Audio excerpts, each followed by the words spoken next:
are about to listen to the Dr. Daliah Show. Sassy, stimulating medical talk radio. Any medical advice Dr. Daliah Wax gives on her show should not be substituted for an actual visit to your medical provider. And now, here's Dr. Daliah. All right, we are back on the Dr. Daliah Show. Thank you all for tuning in. 1-877 Dr. Dali, 1-877 DOCDALI. So the summer obviously is hot. Yeah, really? Yeah, it's hot. And as a doctor, I see a lot of heat illness, heat cramps, heat stroke, and these things that really shouldn't catch us by surprise, but they do. Weather changes up. In my neck of the woods, we had some pretty cool mild weather, and then all of a sudden it gets hot.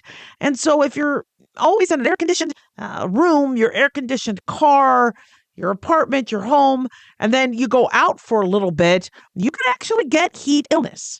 So I just want to go over some quick facts about that so you guys are pretty aware. Some of us are in excessive heat warnings. Excessive heat warning occurs within 12 hours of the onset of extremely dangerous heat conditions, where they will warn you 12 hours prior, at least. And it means that the heat index, which is your air temperature and humidity, is going to be greater than 105 degrees for more than 3 hours a day for at least 2 days in a row. And your nighttime temperatures are not going to drop below 75 degrees. So a lot of the U.S. can be under this excessive heat warning at any time during the summer. And so what could ensue is heat illness, heat cramps, heat exhaustion, heat stroke. So heat cramps starts first, where you start to feel symptoms. You get these painful spasms that could occur in your arms, your legs, even your abdomen. And so what could be happening is you're sweating, so you're losing fluid, you're losing salt, and then you start getting the cramps because you're losing your potassium and other salts. And so what we do when you start to feel heat cramps is, one, get out of the heat. Two, start hydrating. Make sure you get your electrolytes in. Heat exhaustion can come next. This is where you start to sweat more. You start to become more dehydrated. You get the cramps, but now you're starting to feel nauseous. You might look pale, clammy. Your heart rate may try to increase the cardiac output and compensate for your lost fluid. And so when you have heat exhaustion, you might start getting brain fog. You might get dizzy. You might get weak. You might get faint. You got to get indoors, or make sure you have a buddy that takes you indoors. Lie down, elevate the feet, sips of fluid as long as you're conscious. And then we try to cool down the body with somebody who's starting to have heat exhaustion. We could put wet cloths in the underarm area, chest, stomach, groin area. And if at all you're suspecting that somebody is dizzy, and not, call 911, because I don't want you to try to figure out if it's heat exhaustion or heat stroke.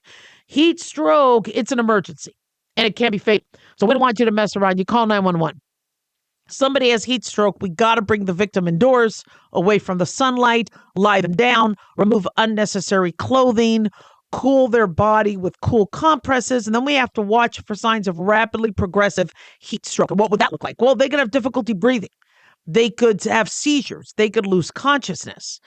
And so what makes heat stroke more challenging is if you have somebody in and out of consciousness, you can't be giving them something to drink. And so that's why you call 911 first, because if they can't drink and take sips of fluid, you could possibly get fluid in their lungs. If they're awake and can drink, give them fluids. But if you think they keep passing out, don't try to, funnel drinks into there. And I don't care how much ice is in that margarita. Don't be giving alcohol also when this happens. So, some people will say, well, Dr. Daliah, if they're really hot, let's give them fever reducers, acetaminophen, aspirin, Motrin. No. That can make things worse. Keep in mind, your liver, your kidneys are already under duress. So the last thing you want to do is make them swallow a pill. Remember, they could also be nauseous, so you don't want them to throw stuff up. And then we just don't do that. I would rather you cool them down. So young children, elderly individuals are obviously more at risk. Those at risk or prone to dehydration. People with heart disease, lung disease, thyroid conditions are also at higher risk. And so, if let's say you've had heat stroke before, you're already at higher risk of getting heat stroke again. But interestingly, and we've spoken about this, certain medications make you more susceptible, like diuretics, vasodilators, beta blockers for your high blood pressure. That can make you more at risk, plus antidepressants. So, the thing with heat illness is, we're outside having a barbecue, we're with friends, we're trying to supervise the kids in the pool. This isn't somebody saying, you know what, I want to go and hike in the sun, although that could happen too. But a lot of the heat stroke victims were people not thinking they were in that risky group because they're like, but I had to stand outside and watch the kids swim. All right. These are things that you need to plan for. Now, I said, if you have a kid in the pool, you need to be arm's length, which means you really should be in the pool with them. If you're going to be outside of the pool, then you got to be in shade. You got to maybe have fans near you.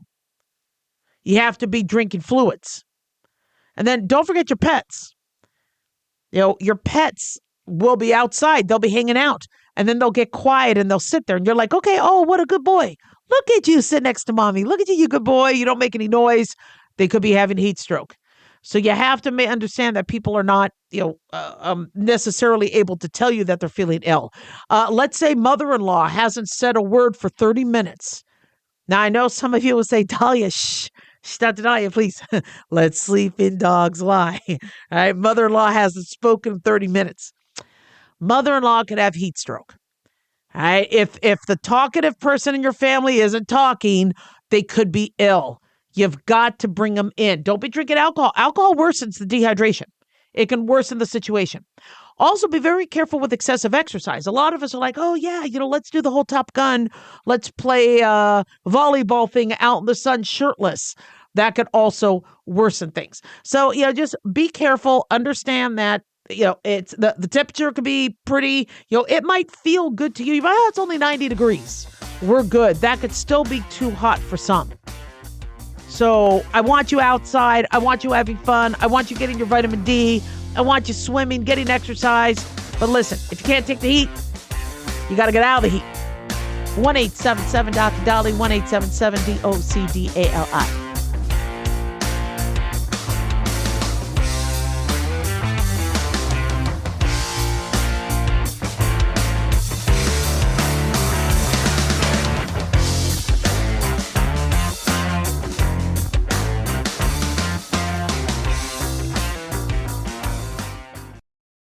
Let's see, if something costs less, but people are happier with it, that sounds like something to look into, and that's MediShare. Maybe you've heard switching to MediShare to pay for healthcare can save the typical family $500 a month, and that's huge, but it's also true that people are way more satisfied after making the switch, too. The customer satisfaction rate for MediShare is double that of the typical health insurance plan.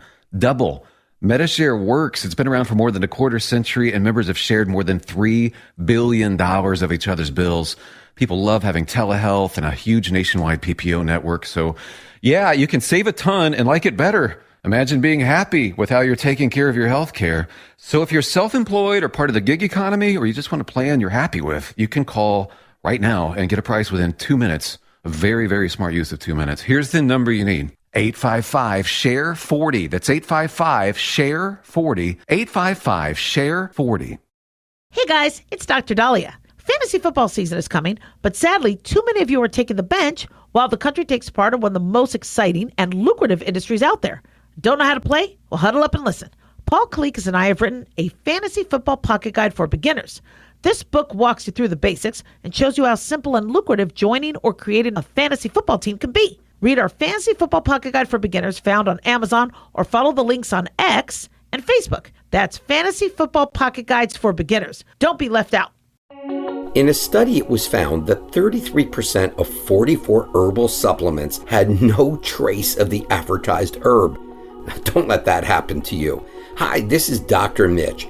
If you want to ensure quality, please go to TotalWellness.com. Supplements made for physicians only now available to you too. TotalWellness.com, helping you to look good, feel good, and enjoy total wellness.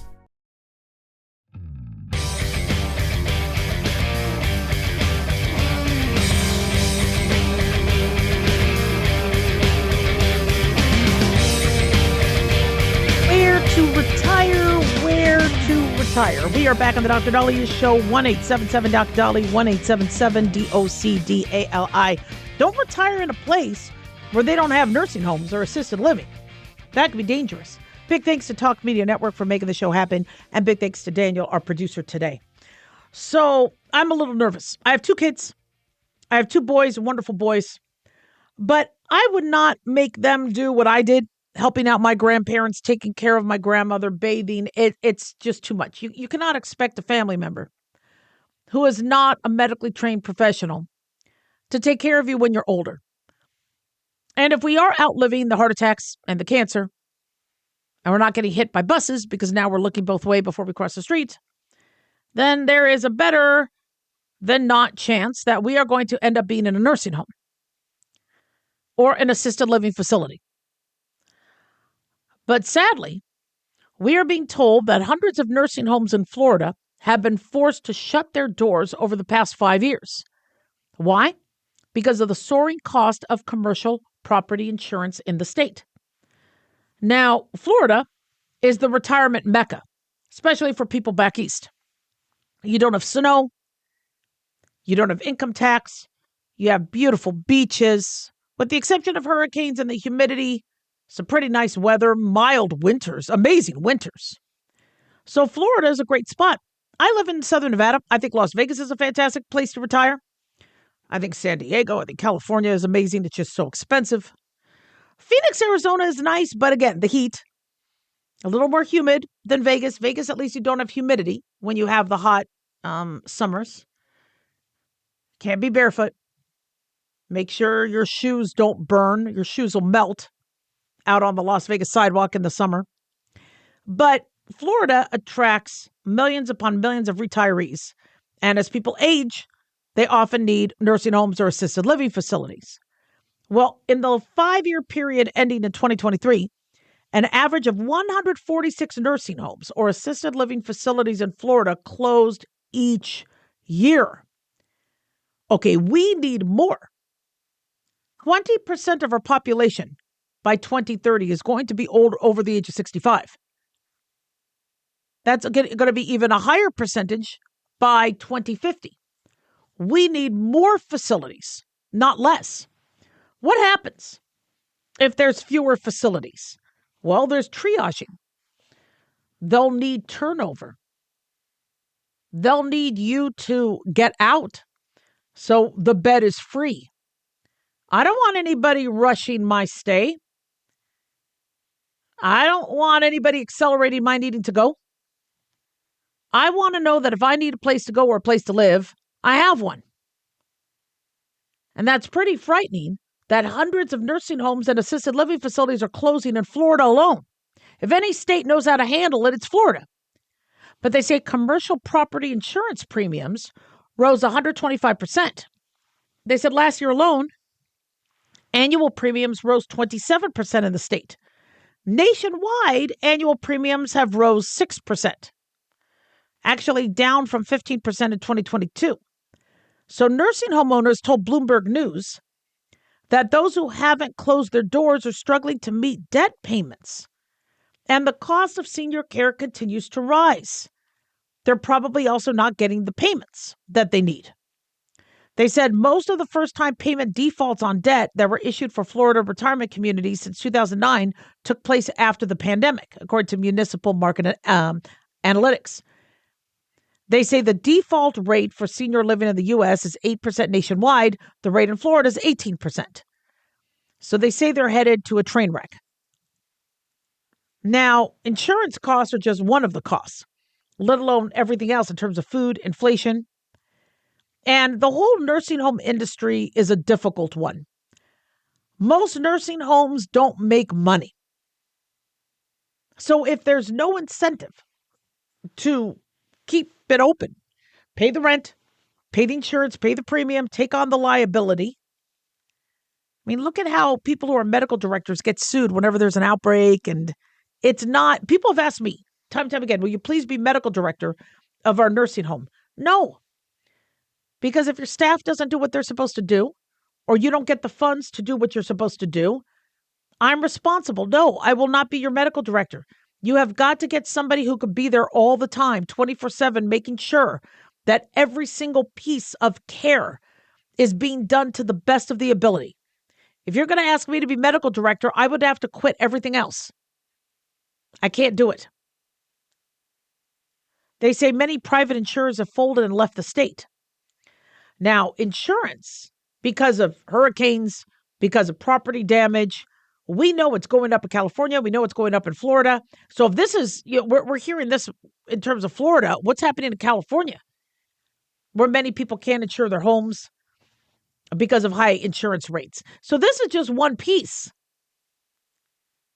Now, for those of us who are aging and a little bit worried about where we're going to go, start planning now. I know it's not a fun topic. I try to talk to the kids about it. And, it's a lot for them to absorb. Well, we'll deal with it later. We'll deal with it later. No, we can't just deal with it later. I have a mom who's older, and I don't have siblings who are very supportive.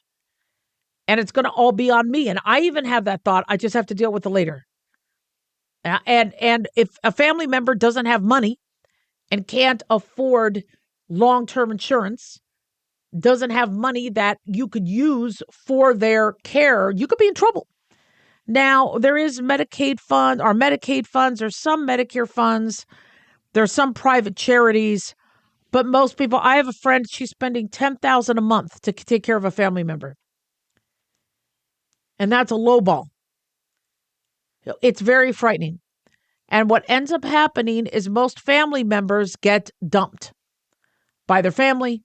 Family says, we just can't afford it. Sorry. That's not the way to do things. And I'm very, very fearful of what's going to happen with me. And if we don't have enough facilities, then what happens when you need that little extra care?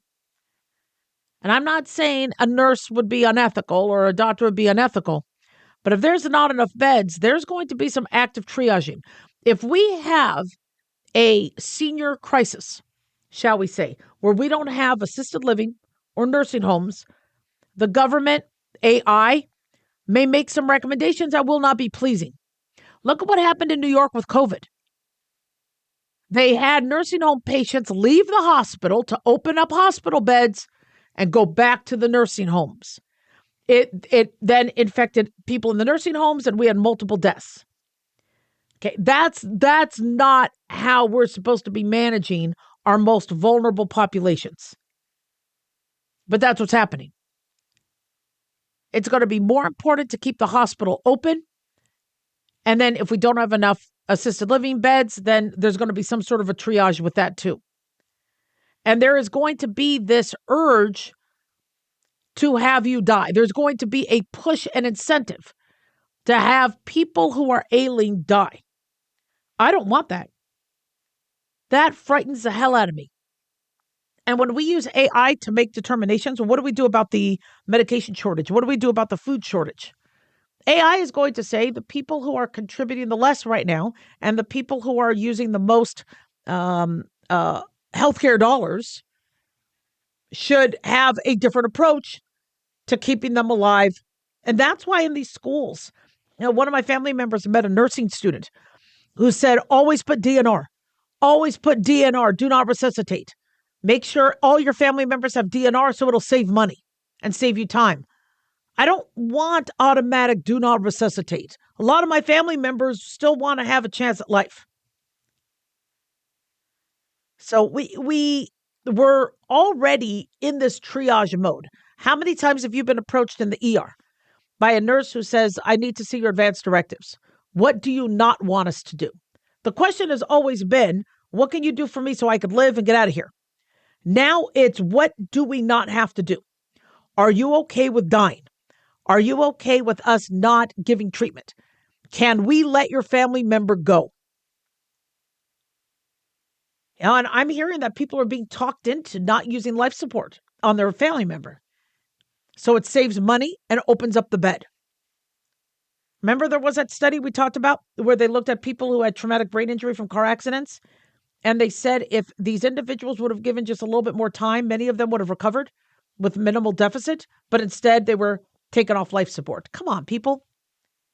That's not cool. But that's where we're going. When there's not enough facilities and people are rationing, that's where we're going. So plan now, whether it's financially, whether it's insurance, whether it's family members, whether it's, people, this is where I want to live. This is the money you use for nursing. This is the nursing home type I would like to go, but plan it out. Because if you wait till the last minute, willy-nilly. 1-877-DOC-DALI, 1-877-DOC-DALI.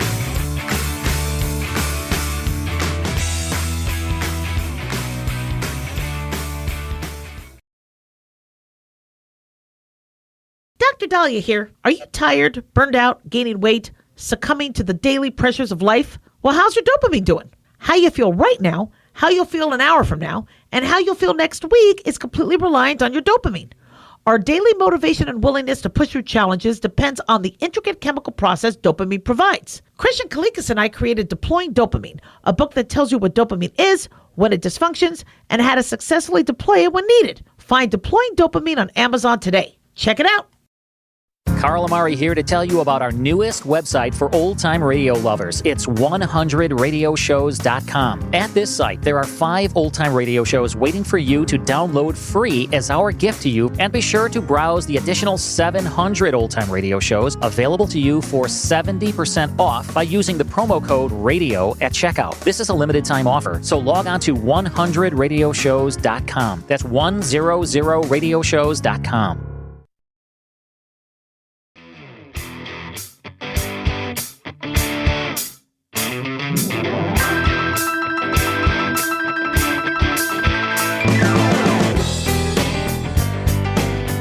We are back on the Dr. Daliah Show, 1-877-DOC-DALI, 1-877-DOC-DALI. So having been in relationships where I was cheated on, not fun. Thank God I'm not very paranoid. I've been with my husband for years. I love him. A couple times I might have thought he was cheating, but for the most part, no. He has been loyal. But it's very natural to worry that you're with somebody who could be checking out of the relationship. It's actually very normal. Don't panic if you have those thoughts. But the reason why we have those thoughts and we have those worries is because we don't want to be caught off guard. When you see your friends or your family members get cheated on and they're devastated, and now they're going through a grief process because they're losing a marriage, they're losing a relationship, they're losing trust, the family is turned upside down. You don't want that to happen to you. So you want to brace yourself. So we always want to brace ourselves for the disaster of somebody cheating. But we also don't want to be so paranoid that it drives a wedge in the relationship. I have many friends who say that their wives check their text messages all the time. In fact, it was interesting. On Facebook today, there was a meme, a picture of a cake. And the cake had a picture of a text exchange of the woman's husband and his girlfriend. And I guess that's how she showed him that she knew he was cheating. She made a cake. Now, I would be devastated. I don't know if I would be leaving the house to make a cake, but that person obviously was like, you know what, I'm going to make a cake. Let them know. Here's the proof. Relationship's over. So cheating sadly happens. And part of the reason is because the human being might not be able to be monogamous. We have in the later centuries, pledged to be monogamous, taken wedding vows, etc. But in biblical times, we were monogamous. Solomon had 100 wives. So we are, I think it's healthier to be monogamous. I think it's safer. You won't be committing adultery if you're monogamous. You won't be getting STDs if you're monogamous. So, but sadly it happens. So what are some signs that somebody could be cheating on you? And, gut feeling does get some credit. I think if you have any gut feeling, that can be looked at. And the reason why is your body picks up on things. And if you have a partner of X amount of years and they're acting differently, They usually don't shower that much, and all of a sudden they're showering. They're coming home and going straight to the shower. They're being very private about their phone, not wanting you to look at their texts, not wanting you to look at their social media. Now, that could raise some suspicions.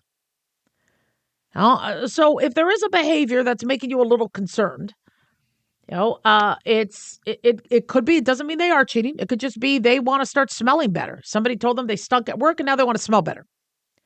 Doesn't mean infidelity, but still.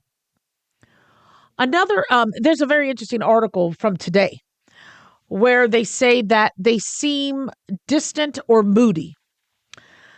Distance is probably one of the first signs that I've seen with my patients. When I've had patients and I have been surprised when I see the couple, I see the family, and then all of a sudden they're separated because there was, some cheating. It's interesting because when they tell me they cheated, usually a year or so leading up to it, they said their spouse is distant. They haven't been sleeping together. So when you start to feel like you're just roommates, now, sometimes your partner will pick fights. Didn't have to be a fight. And then all of a sudden, you guys seem to be fighting a lot more and acting like we're so incompatible.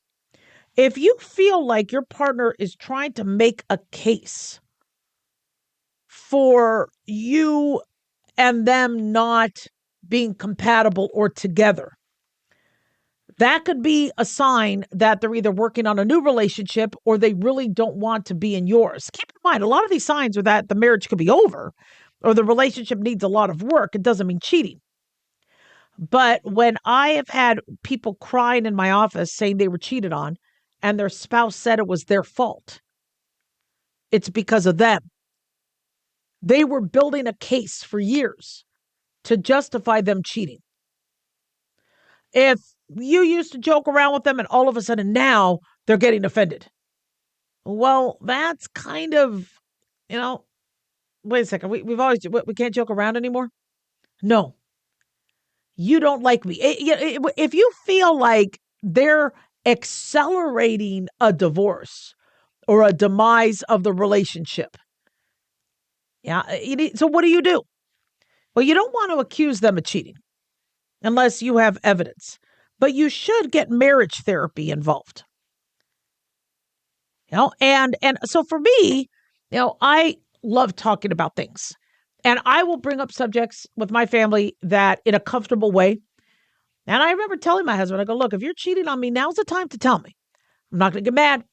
I'm not going to throw anything at you. I would rather you be honest. We have a conversation about it so that we could come up with a plan that works for everybody. And we could, dissolve the relationship easily without a very nasty, whatever. But we had honest conversations. They got, he said he wasn't cheating. I believe him. And same thing. Did he ever think I cheated? Of course. Relationships, people always get nervous, and so they always want to. Well, what about you? What about you? Okay, we're fine. We trust each other. We've been together for years. So the conversations are okay. If you're having conversations, if you're having doubts, that's normal. And you talk about it. But when you can't talk about it and everybody gets all upset, so get a marriage counselor. You don't have the expertise, the professional training to manage this yourself. I have the training, but it doesn't mean I'm trained to handle my own marriage. Trying to bring up the topic, look, is there somebody that you like? Is there somebody you're attracted to? Has somebody reached out from your past that's been trying to connect with you? Now, are you noticing you're connecting with other people more than me? What was interesting? With my husband, I love him to death. But in the 90s, you would make fun of your friends. And me and most of my friends were guy friends, and we would make fun of each other, and we would whatever. So Corey is my best friend. I'm closest to Corey because I'm dating him. And then I get married to him. So I joke around with him like I do with my other friends. And there was something he had said, and I kind of gave him crap about it like I do with my friends. He's like, no, I don't want you to talk to me like that. No, I'm your, fiance. No, it hurts my feelings when you do that. Okay, no problem, no problem. You're right. You're right about that. I won't. Well, then about a year later, he saw me hang out with my friends. We're all talking, we're all giggling, whatever. And he talks to me that night going, you giggle with them and talk to them differently than me. And I go, you told me not to make fun of you. All we did all night long was give each other crap. So what, that's how we talk. Of course, it's going to be a different conversation. Nobody's cheating. Nobody's whatever. It's just, you established, which was right, that I can't make fun of you and say the things I say to my friends to you because you're now my husband, whatever. But when I do that with them, yeah, it's going to then be different. Of course, I'm going to be talking to my guy friends different than I talk to you because that you asked me to talk to you differently. And so it was a conversation we had. Our marriage is strong. We're great. Everything's good. But you have to be able to, talk about things. And I talk a lot on the show because I don't want you guys feeling alone. It is okay to have marriage problems. It is okay to have doubts. It is okay to have suspicions. It's not okay to let it fester and then get to the point where you're falling apart. That's why get a marriage counselor. They could bring things up. They know how to bring things up. And if it turns out that one of your partner, you need to know early on if one of your partners is checking out and that there could be another person involved in that marriage. Because that person could do a lot of damage. You need to know. 1-877-DOC-DALI, 1-877-DOCDALI.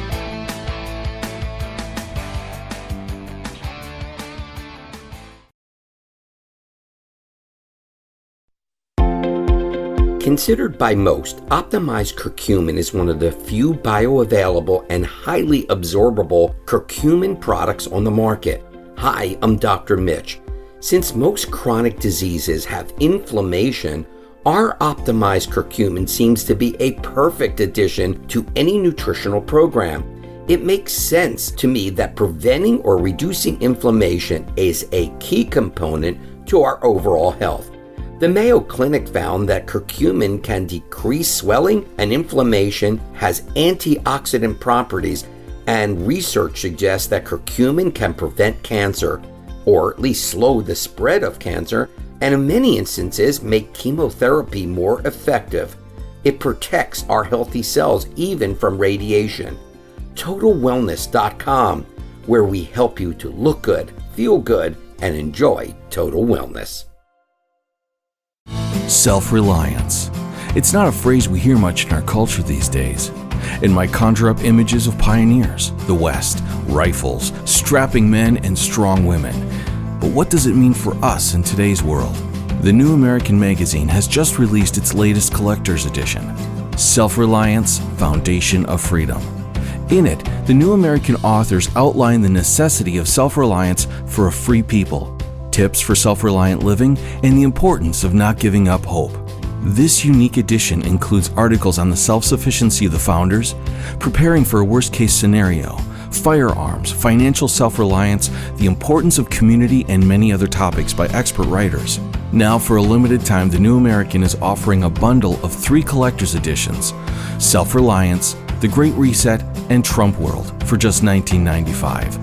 Available at shopjbs.org. Visit shopjbs.org today.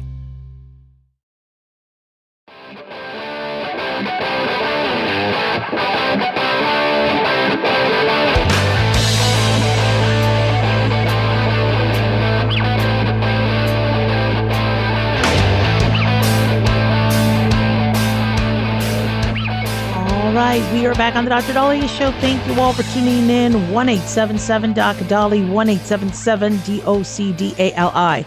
So when is Medicare or Medicaid going to cover dental care? We need much more comprehensive dental coverage.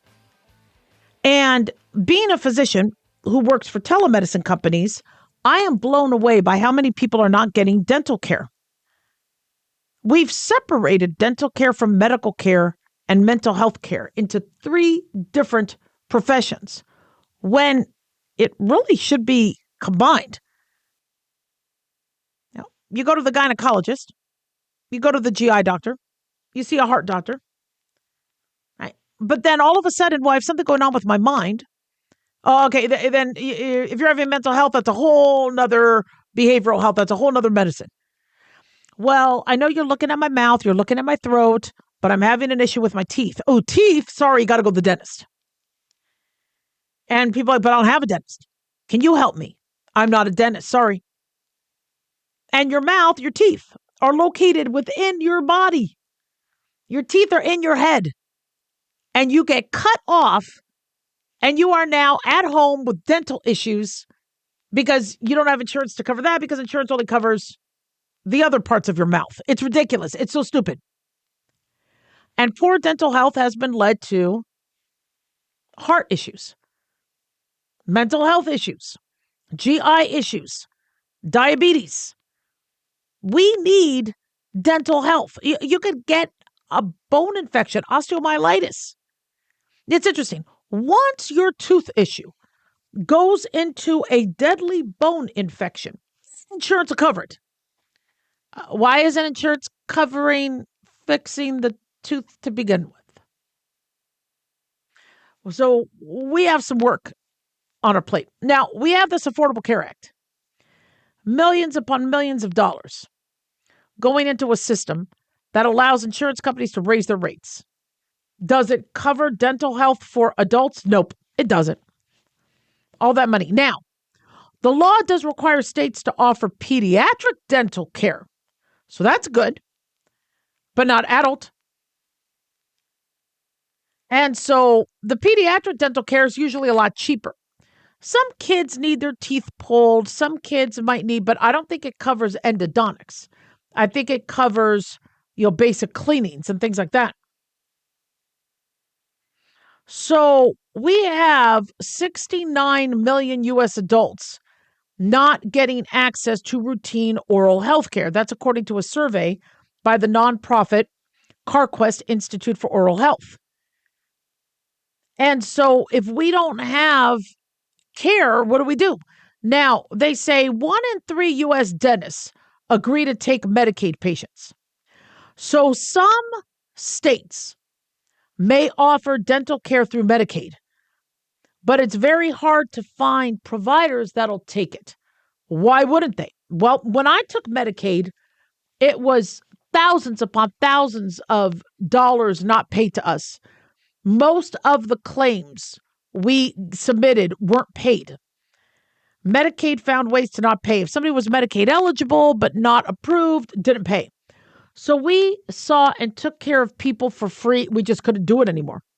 And then Medicaid decided to in my neck of the woods, send an email to all Medicaid providers saying, hey guys, we think we overpaid some of you. We're going to audit you. So for those of you who think you got too much money, send it to us back. If you don't send us money back, you're definitely getting audited.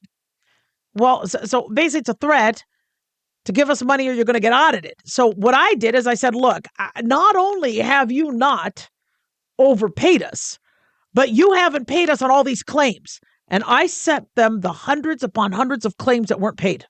Now, they didn't pay, but that's how I responded to the letter saying, can you give us money back? You didn't even pay us.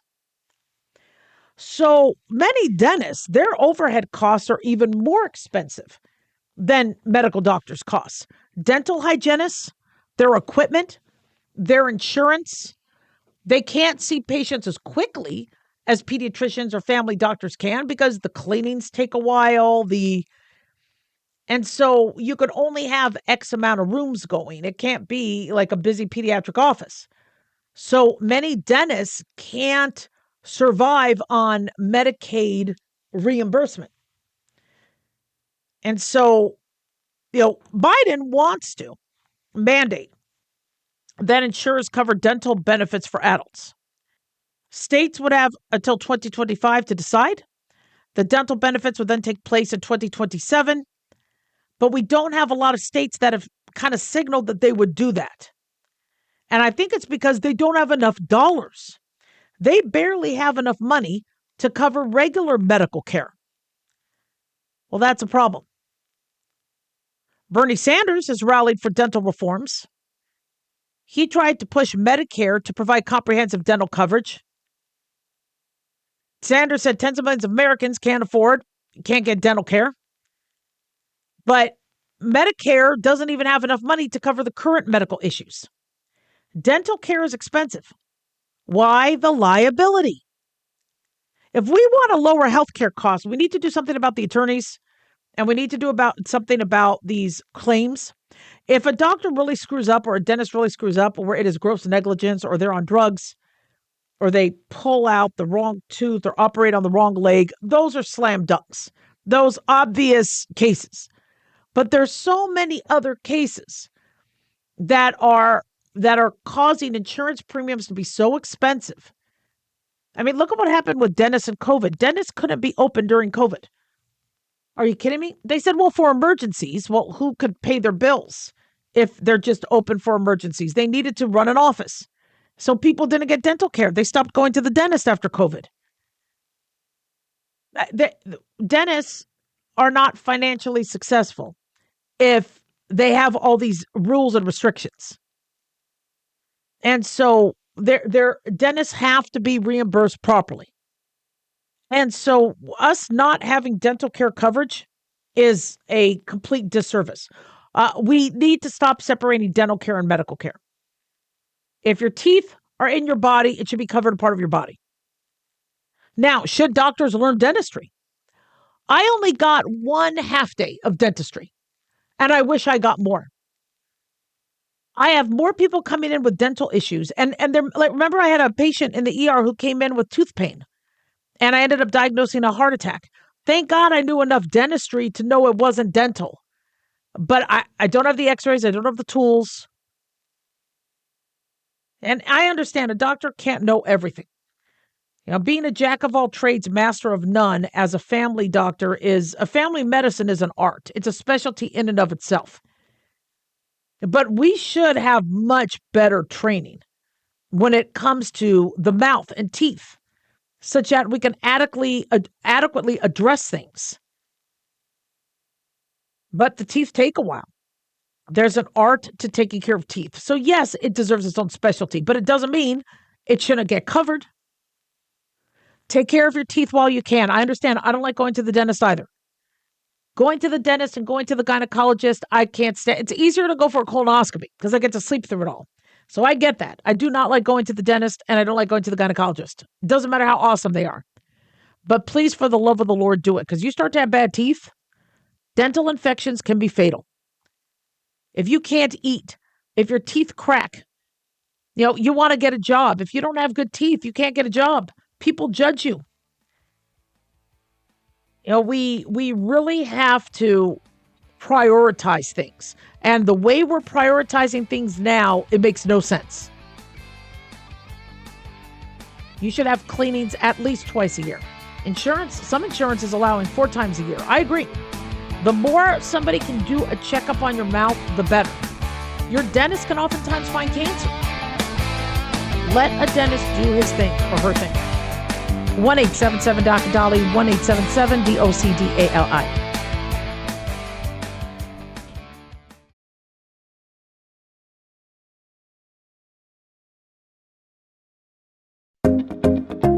Did you know that healthy arteries make a gas? Yes, actually 3 known gases.